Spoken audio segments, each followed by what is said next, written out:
What's up guys, Cutback right here. Are you still watching the entire multicam footages and manually picking shots to use? After watching this video, you will learn how to edit hours of multicam videos in just a few minutes, all within Premiere Pro. First, go to Edit Multicam menu in Cutback. Enter each speaker's name and match their audio and video tracks.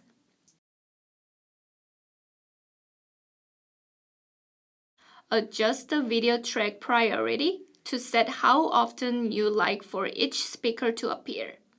Hit the View Transcript and give it a few seconds.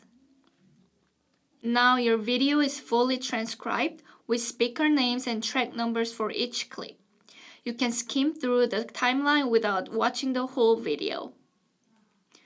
The AI has selected the suitable track for each scene, and if you want, you can easily switch to another track. Once you're ready, it's time for the magic. Hit Apply Edit to see the entire video assembled instantly. That's hours of work done in seconds. If you need more changes, just click on the speaker or video track badge, or just select the text and change to your preferred option. That's it for today, guys. Thanks for watching, and please like and subscribe to our channel. I'll see you next time. Bye!